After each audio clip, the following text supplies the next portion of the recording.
பையனுக்காக காலேஜில் போய் கால் எடுத்து வைக்கிறாரு. இப்போ நம்ம மிஸ் பண்ணிட்டோமே இதெல்லாம், இந்த லைஃபெல்லாம் என்கிட்ட சொல்லுவார். ரொம்ப வருத்தப்படுவார். படிக்கலைன்றது ரொம்ப வருத்தப்படுவார். நான் படிக்கலை, என்னை படிக்க வைக்கிறதுக்கு ஆள் இல்லை. என்னோட பசங்க மாதிரி இருக்கவங்க அந்த ஏஜில் எல்லாம் என் கூட எழுதும்போது நான் ரொம்ப ஷையாக இருக்கணும்னு ஃபீல் பண்ணேன். அப்புறம் வீட்டில் இருக்கவங்க ஒய்ஃபு அப்புறம் பசங்க ஃப்ரெண்ட்ஸ் எல்லாம் வந்து நீ அந்த மாதிரிலாம் ஷை ஆகாத, நீ எதையும் நினைக்காம போய் எழுது. நான் வந்து ஒரு 25 வருஷத்துக்கு அப்புறமா இப்போ 12th வந்து எழுதி ஒரு 495 மார்க் எடுத்திருக்கேன்.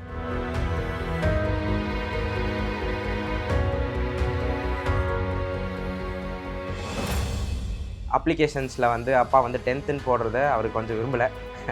ஏன்னா அது முன்னாடியே சொல்லியிருக்காரு, இந்த மாதிரி நான் வந்து படிக்கணுன்றதெல்லாம் வந்து முன்னாடியே கொஞ்சம் வந்திருக்கு. பட் ஆனால் அதை வந்து ரொம்ப தீவிரமாக எடுத்துக்கிட்டு வந்தது நான் காலேஜ் போகிற டைமில் இருந்தான். பெரிய பெரிய இடத்துக்கு போகும்போது பெரிய ஆளுங்களை சந்திக்கும் போது படிச்சிருக்குன்னு சொன்னால் அதுக்கு நல்ல ஒரு மதிப்பு இருக்குது. நிறைய கஸ்டமர்ட்டுக்கு போகும்போது நிறைய பெரிய ஆளுங்களை சந்தித்து பேசும்போது அது நான் நல்லா கண்கூட உணர்ந்தேன். வந்து ரெஃப்ரெஷ் பண்ணிட்டே இருக்காரு ஸ்க்ரீனை, அது வர மாட்டேங்குது. அது வேறு நம்ம ஃபுல் லோடு வேறு ஆயிரும் இல்லையா, சர்வர் லோடு இருந்துச்சுன்னா அது ஓப்பன் ஆகாது. எஸ்எம்எஸ் வந்ததுக்கப்புறம் என்ன எகிரி குதிச்சு டான்ஸ்லாம் ஆட்டிருந்தாரு.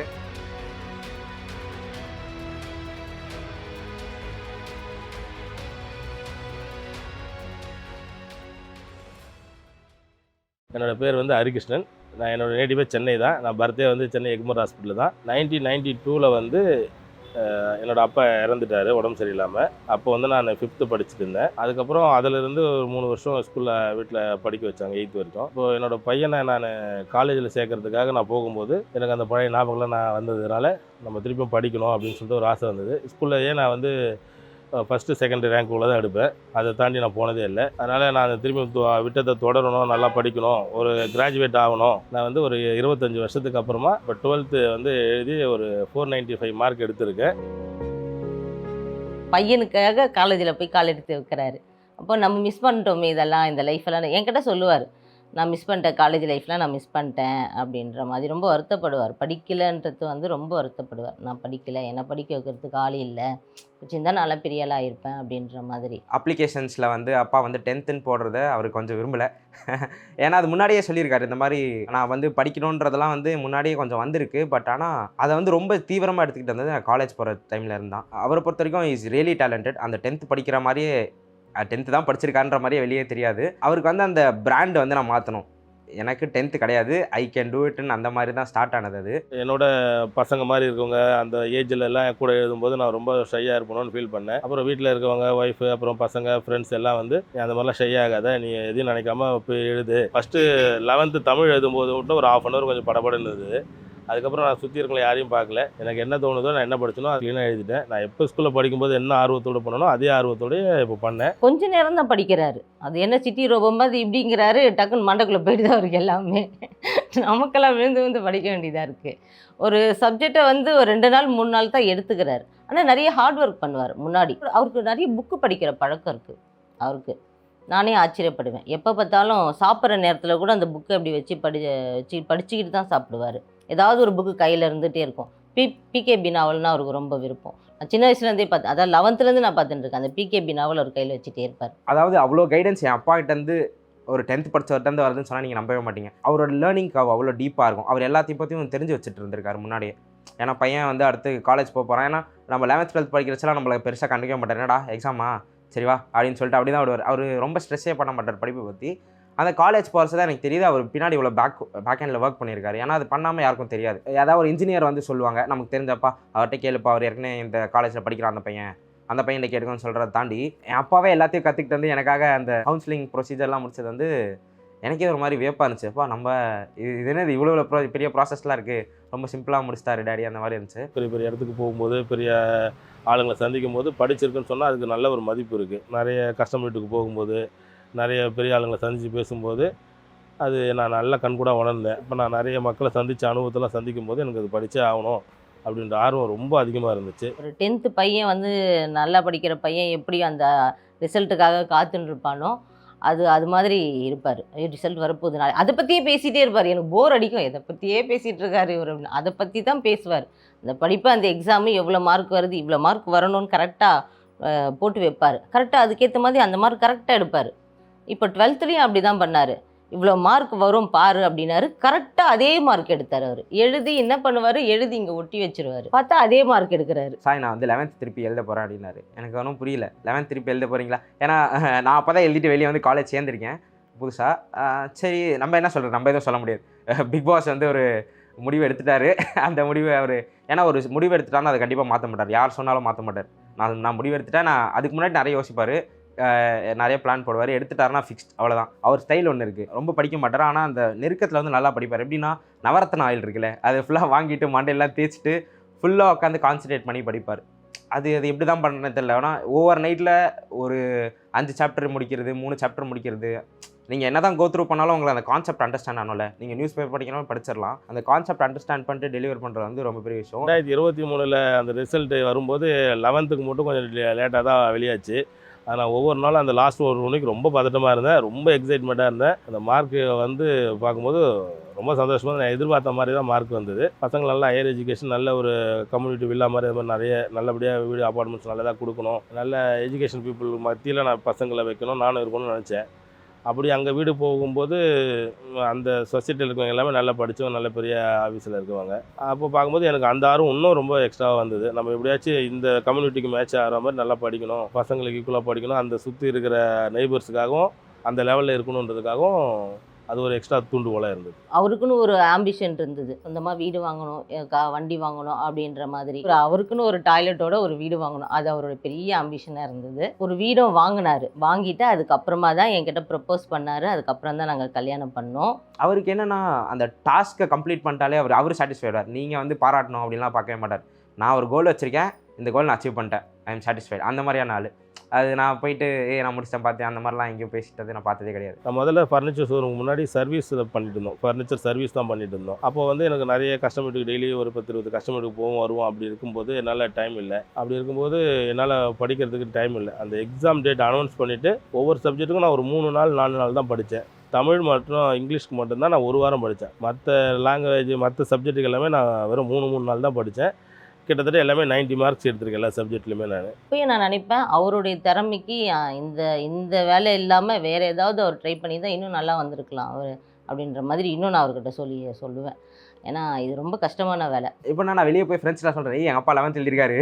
நான் இது நிஜமாக சொன்னேன், நான் வீடியோக்காக சொல்ல. நிஜமாக ஃப்ரெண்ட்ஸ்கிட்ட போய் என் அப்பா 12th எழுதியிருக்காரா, 72% 4 நாள் தான் படித்தார் அப்படின்னு சொல்லிட்டு இன்னும் கூட சொல்லிகிட்டு இருக்கேன். எங்கள் வீட்டில் எல்லாருமே வந்து படிக்கிறோம் அப்படின்னு சொல்லிட்டு அதை நான் வெளியே சொல்லிகிட்டு இருக்கேன். அது கொஞ்சம் பெருமையாக இருக்குது. ஏன்னா யூனிக்காக இருக்கும் இல்லையா, மித்தவங்க வீட்டில் அது நடக்காது. பையன் வந்து கிட்டத்தட்ட 80% எடுத்திருந்தான். நான் அவன்கிட்ட சொல்லாமல் நானாக சும்மா மனசில் நினச்சிக்கிட்டு இருந்தேன். அவனை விட பர்சன்டேஜில் எக்ஸ்ட்ராவாக எடுக்கணும் அப்படின்னு நினச்சிட்டு இருந்தேன். அது மாதிரியே நான் கிட்டத்தட்ட 82% மேலே எடுத்துட்டேன். உண்மையாக சொல்லணுன்னா எங்கள் சர்க்கிளில் நான் தான் அதிக பர்சன்டேஜ் இப்போது 12th வரும்னு எதிர்பார்க்கல. ஆனால் அந்த மார்க் எடுத்து ரொம்ப சந்தோஷம் எனக்கு. +2 வந்து அவருக்கு வேலை பல்லுன்றதுனால நிறைய நேரம் கிடைக்கல. அவர் என்ன பண்ணிட்டாரு, வேலைன்னு அப்படி போயிட்டார், வேலையிலேயே இருந்துட்டார். எக்ஸாம் லாஸ்ட்டில் தான் என்ன பண்ணார், யூடியூப்லாம் பார்க்க ஆரம்பித்தார். வீட்டுக்கு வந்து புக்ஸ் எடுத்து உட்காந்து படிக்க ஆரம்பிச்சிட்டார். நைட் வரைக்கும் படிப்பார், விடிய படித்தார், விடிய உட்காந்து படிச்சுட்டு இருந்தார். எழுந்து பார்த்தாக்கா ஆள் இருக்கவங்கிட்டார், இங்கே வந்து உட்காந்துன்னு படிச்சுட்டு இருப்பார். காஃபி போட்டு ஏதாவது குடிச்சிக்கிட்டு அதை உட்காந்து படிச்சுட்டு இருப்பார். நான் அது மாதிரி படிக்கிறோம் ஆசையாக இருக்குது படிக்கணும்னு சொல்லும்போது, உன்னால் முடியுமாப்பா, உனக்கு கஷ்டமாக இருக்கும், ஒர்க்குலோட ஹெவியாக இருக்குது. என்னோடய கடைக்கும் வீட்டுக்கும் கிட்டத்தட்ட ஒரு 25-30 கிலோமீட்டர் டிஸ்டன்ஸ். அதுவே நான் வந்து திருப்பி போகிறதுக்கே 2 hours 2.5 hours ஆகும் டெய்லி ரன்னிங்கு. அதுக்கப்புறம் கடையில் வந்து நிறைய ஒர்க் இருக்குது, உன்னால் முடியுமா, அப்புறம் பாதியில் ரிட்டர்ன் ஆகிட போகிறேன், கஷ்டப்பட போகிறேன்னாங்க. இல்லை நான் ஆர்வமாக செய்கிறேன் அப்படின்றதுனால அவங்க அதுக்கப்புறம் எக்ஸாம் போகும்போது படிக்கும்போது எல்லாம் வந்து எனக்கு ரொம்ப சப்போர்ட்டிவாக இருந்தாங்க. வீட்டில் டிவி போகிறதில்ல, என்னை தனியாக ஒரு ரூமில் விட்டுருவாங்க, உனக்கு என்ன தோணுதோ படினாங்க. நானே எதிர்பார்க்காம இவ்வளோ மார்க் எடுத்து எனக்கே சந்தோஷம். இந்த மாதிரி அவர் ரொட்டீன் வந்து ரொம்ப டைட்டான ரொட்டீன். அவர் வந்து ஃப்ரீயாக இருந்து நான் பார்த்தே கிடையாது. கடையில் உட்காந்துருக்கிறச்ச அந்த லஞ்ச் டைம் போல் கஸ்டமர்ஸ் வரலன்னா மட்டும் அப்போது கூட உட்காந்து சும்மா உட்காந்துருக்க மாட்டார். நான் சொல்கிற மாதிரி நானே எடுத்து படிப்பார். அவருக்கு வந்து நாவல் படிக்கிறது ரொம்ப பிடிக்கும். அவர் ஒரு நாவல் கலெக்ஷன்லாம் வச்சுருக்காரு. அந்த பழைய காலத்து நாவல் கலெக்ஷன்லாம் எடுத்து அது படிச்சுட்டு இருப்பார்.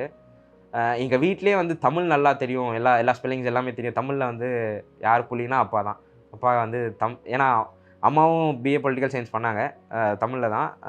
நம்ம வந்து தமிழ் பக்கம் அவ்வளோ போல் சிபிஎஸ்சின்னோடனே அந்த சைடு வந்தாச்சு.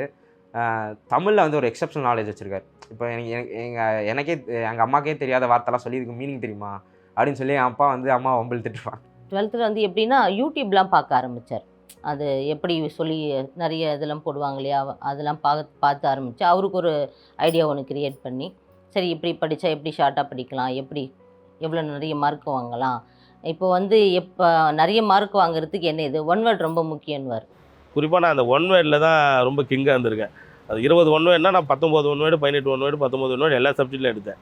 அதை நான் ஒரு ஒரு ஒரு வித்தியாசமாக ஹேண்டில் பண்ணேன். அந்த ஒன் வேர்டு வர எல்லாத்துலேயும் 20 மார்க் ஒன் வேர்டு வரும். அதை வந்து நான் மொத்தம் ஒரு சப்ஜெக்டில் வந்து 240 250 ஒன் வேர்டு இருக்கும் 12th.